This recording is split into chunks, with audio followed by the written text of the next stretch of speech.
Israel, Palestine. It's been a little more than 2 weeks since the terrorist attack by Hamas, October 7th. And I know a lot of people have been reaching out and they're like, hey, when are you going to talk about this? When are you going to talk about this? I learned something in the Russia-Ukraine war, and it confirmed this quote that exists. This quote is, when the war starts, the truth dies. And I remember at the beginning of the Russia-Ukraine war, there's that great story of the ghost of Kiev.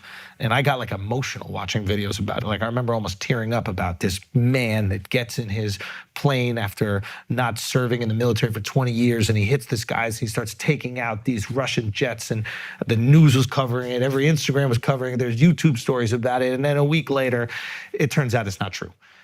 And I think that we've learned that, when the war starts, the truth ends up dying, at least on our social feeds over the last few weeks. Mm-hmm. And the reason why I didn't knee-jerk jump to, saying, hey, let's talk about this and give our opinion and stay. One, we're obviously fucking comedians. We're not going to solve a geopolitical crisis that's been going on for 70 fucking years. But also because we're reacting emotionally to these things that we don't know exactly if they're true or not, right? I mean, you saw it. You even see it with the hospital bombing. Like, we, to this day, still don't know exactly what the fuck happened. Yeah. Both sides are obviously claiming the other side. Both sides are obviously using tons of propaganda to support their positions. And I think that what a lot of people are going through over the last couple of weeks, especially people who are like one bit removed from it. Like, obviously, if you're Israeli or you're Jewish, you're locked in your passion. If you're Palestinian, you're locked in your passion. But those of us who aren't either, I think what we've been going through is just like, what the fuck is true? Yeah. What the fuck is going on? Mm-hmm. Like, I'm getting all this information on my feed and I'm reacting to it, and then I'm finding out 2 hours later, oh, that was actually a picture from Kosovo. And you're like, what is happening here? And I think it took some time, and I just want to talk to some Jewish friends. I want to talk to some Palestinian friends. I just want to understand what both groups were feeling. And I understand now how unbelievably isolating it is to be both of them in this scenario. So let's just take, for example, the Jews, right? You're a Western Jew. You're raised your entire life with your history, with the stories of your victimization and your oppression, right? Jews have been kicked out of every single fucking country they've ever been in. I mean, literally, you go to a country, even on this tour, I'd be doing some research of the city we're in, and then I just come across the date that the Jews were kicked out. Mm-hmm. And I was like, oh shit, King George did it to the fucking Jews in the year 1000 or whatever in England. I didn't even know that happened. Every single country. So you're listening to this information, you're, as a Western Jew, you're hearing about it. Your grandparents, you probably had grandparents who survived the Holocaust. 100%. Who tells you about it. 100%. People are going to try to exterminate us. 100%. They're telling you this constantly. They're saying, hey, you're different, and just to let you know, it could happen again. We got to be very careful. You got to be on your P's and Q's. And you're a Western Jew that grows up in fucking New York. You grew up in LA or something. You're like, I'm just American. Yeah. I'm like a white kid from America. What are they talking about? You hear about the anti-Semitism that will pop up sometimes, but you're like, I'm American. This is my parents. That was like my parents' time. And then October 7th happens, disgusting act of terror from Hamas, terrorist organization, in Gaza, and kills over 1,000 Jews. And you think the reaction is going to be empathy and sympathy and concern for you and what your people just went through, this disgusting act. But all of a sudden, you see the next day, they're like people in the streets seemingly excited about it. Mm-hmm. And there are sections, there's not everybody, but there are people that are chanting horribly anti-Semitic things. Yeah, truly anti-Semitic things. 100%. And that's not everybody, of course, but there are documented sections of people that were doing it. But enough that it confirms. All of a sudden, that voice that you quieted your whole life because you're like, that's just my grandparents being crazy. You're like, holy shit, is it true? This is a worst case scenario. We are different. They are out for us. They do hate us. And they hate us because we're Jewish. That's the conclusion that you would logically come to. They want to exterminate us. They want us gone, right? You hear these chants. So I understand what a Jewish person feels like in that moment, especially a Western Jewish person who is somewhat removed from the conflict. Obviously, everybody there has family members who have lost their lives. You're aware of it, but you're living in the West, right? And you hear this thing and you're like, oh my God, it is true. It is true. We are different and people are out to get us. Shit, when we were in fucking Amsterdam, tell the story. You guys are walking around at night. Yeah, walking down the street, and then this dude comes out to Dove, and he's hammered walking through the streets of Amsterdam. And he just seemed like a regular dude. He was fist bumping everyone, being all fun. And he looks at Dove, and he's like, "Oh, where are you from?"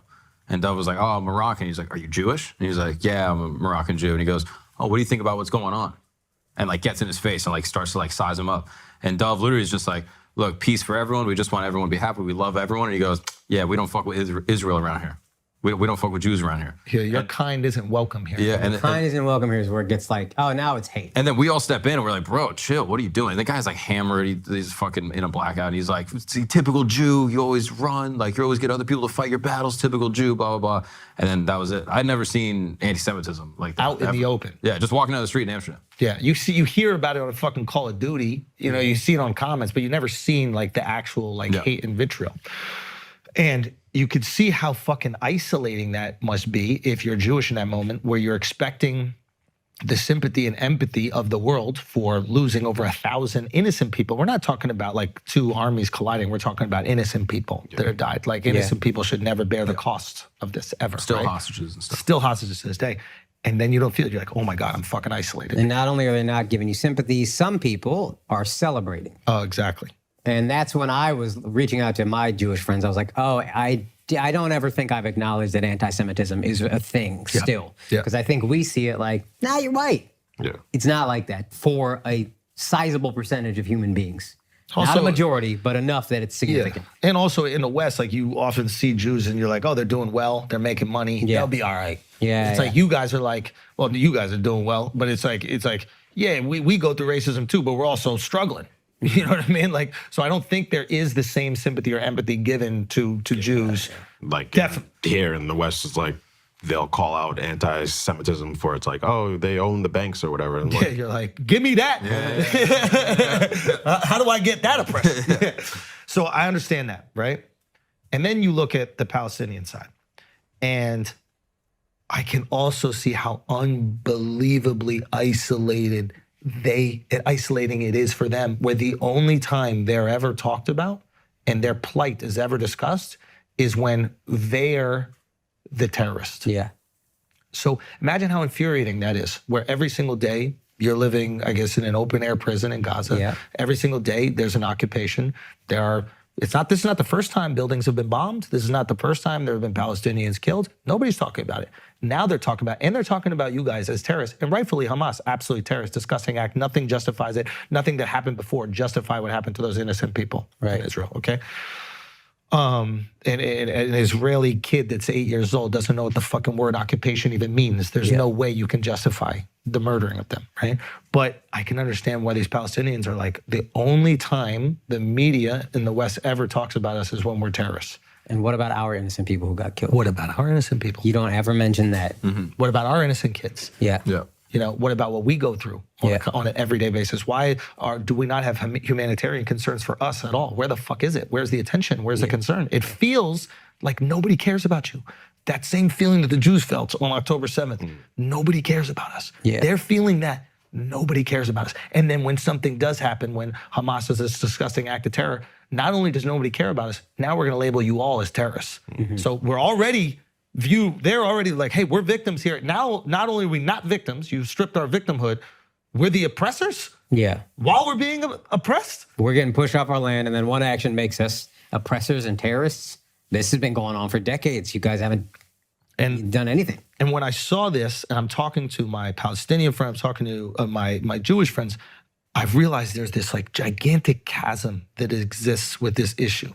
First of all, the casuals, the people who are not involved in it, right? Let's say us, we're still trying to figure out what the history of this is for the last 70. The average person doesn't even know. They hear these buzzwords, settlements. I'm the average person. I don't know. Occupation, apartheid. they don't get along. They can't have a two-state. Like, beef. yeah. That's literally what it is, right? And then the people that are involved, every one of them has a cousin who died, a brother who died, a family member who has fucking died. So they are locked in, right? And I see this chasm, I'm like, I have to understand like what both sides are feeling, but most importantly, like what they're feeling about specific things.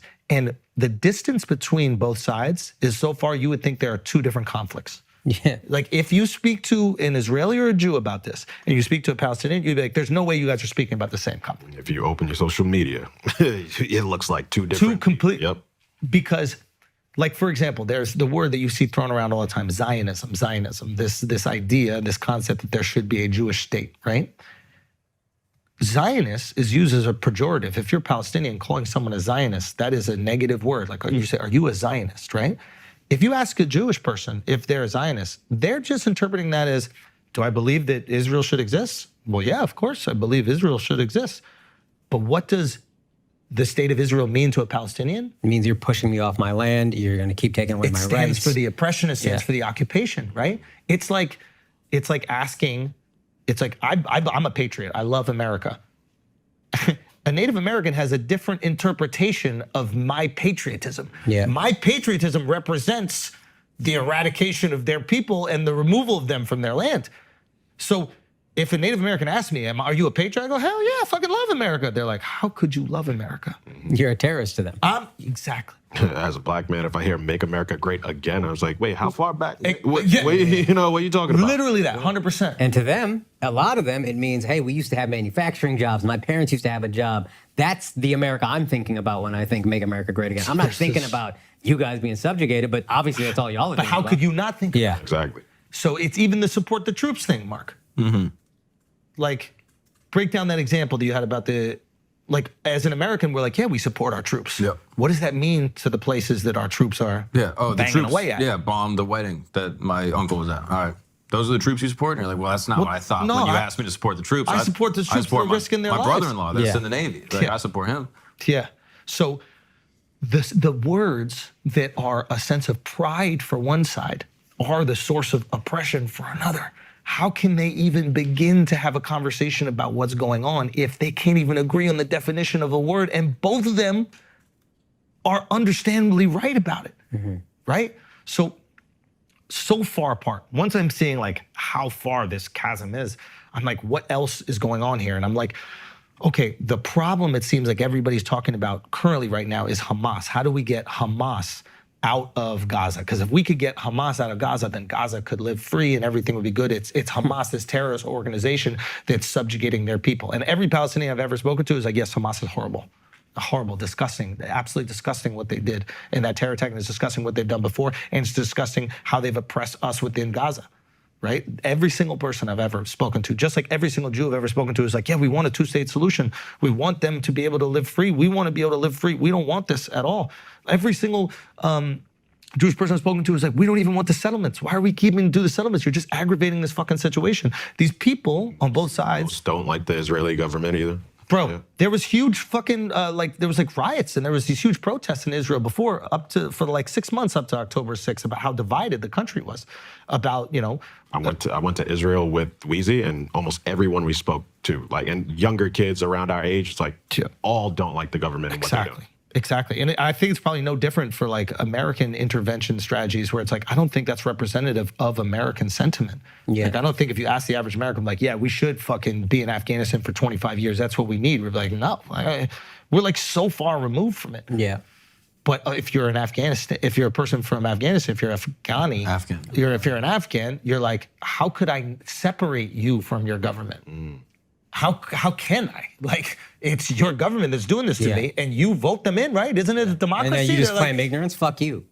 You're taking my rights, you're killing my family members, and you're somehow removed from that? No, fuck you. You vote these people in.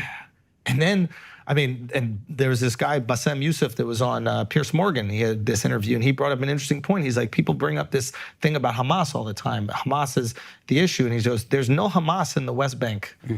And Israel continues to occupy. There's a apartheid state, and they continue to expand these settlements. You can't tell me. He's basically saying, what is the excuse for that? Like, what? Why isn't there this dreamlike scenario over in the West Bank if there's no Hamas? If Hamas is the only issue, and I understand that frustration as well. I understand that frustration for the Palestinian people who are like, hey, yeah, let's agree, let's get Hamas out of here, but where is the good faith? Show us the good faith that it will be different. How can I believe, if you're Palestinian right now, you're like, how can I believe it's going to be a different scenario than the West Bank if we have the scenario without Hamas and there's still people that are living and struggling under the occupation? I get that frustration. Yeah. Israel needs to show that proof that with the scenario without Hamas, is it better? Of course, but are they still living? Is it still occupied? Is it still an apartheid state? Yeah. They need to prove that. They're the ones in control. They're the ones in charge. I think it's their burden of proof. Yeah. Don't you think? Yeah.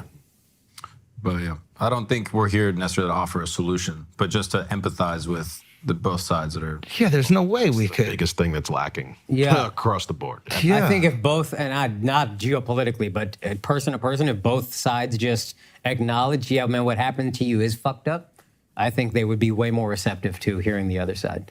If Palestinians are like, hey, man, I understand a lot of people are anti-Semitic, and that probably sucks, and historically you have been oppressed, that sucks, then I think Israelis would be like, yeah, also what's been happening to you guys doesn't justify the terror attack, but you were oppressed for decades, you know, in your own homeland, and that's fucked. I think, yeah. And it's just so hard, I imagine, for both sides to even begin to offer the olive branch when you feel like you're being stepped on. You know, it's like, yeah, look, again, like you said, we're not here to offer a solution, but we are here to offer that observation that there is this gigantic chasm between both sides and even how they're interpreting the same, not only events, but reaction to those events. You know, like I can't even imagine the frustration you must feel if you're Palestinian. Yeah. And there's not a peep about anything you're going through until your side commits an act of terror. And I cannot even imagine the frustration of Jews, that innocent Jews, 1,000 of them are fucking murdered, and there are people in the streets seemingly like supportive of it. really chanting some crazy things. And like, fuck. Yeah, and we're not even bringing in like the geopolitical chess moves that are being made outside of their situation. Yep. How this is really a proxy in a lot of ways Yeah. for what other countries are trying to either stop, or how other countries are trying to bring attention away from certain things. Like Russia has everything to gain from America putting money into this struggle, from America bringing warships into this struggle. You know, what happens if we start pulling money away from Ukraine and that support? And Russia takes that immediately. So if I'm Russia, I want to bolster this as much as I possibly can, fan that flame. If you're Iran, Saudi Arabia and Israel were about to sign a deal that they were going to be friends publicly. First time, I think, in history. If I'm Iran, I'm like, I can't let that happen. I got to do something right here. I have to support something that's going to make Israel behave in a way that's going to make Saudi Arabia not able publicly to sign some sort of agreement or accords with them, because they have to save face. It's, yeah. And like most wars, rich and powerful people will probably benefit, and poor innocent people will probably suffer. Yeah, it is just, anyway, it's super tragic. And I know a lot of people were asking us to talk about it. And I'm sure that we'll continue to. I mean, but I think it was important for us to like take a moment and really digest what was going on so we could be thoughtful about it. You know, a lot of people reach out, hey, you need to talk about Palestine, you need to talk about Israel, you need to show your support, you need to show your support. And it's like, what they're really saying is, you need to echo my feelings. And that's not what we have to do, right? We have to look at this, digest it, and, you know, talk about it in a way that we feel represents our feelings on it and is most honest. Yeah, I think the thing we can all agree on is that what's happening over there is tragic. Yeah. Like the killing of innocent people is horrible. This is Yeah. On both sides. No justification for it. Yeah. And if we miss something, don't kill us. You know, we just want peace. Yeah. 100%. And hopefully that will be shit, man. At this point, I'm like, yo, just ceasefires. Please, please. Yeah. Yeah, it's so tricky. So, hopefully, we get that, and then we get, some sort of pause on this. It feels like that's the only thing that's been happening over the last 70 years. It's just pause. And, but yeah, at a certain point in time,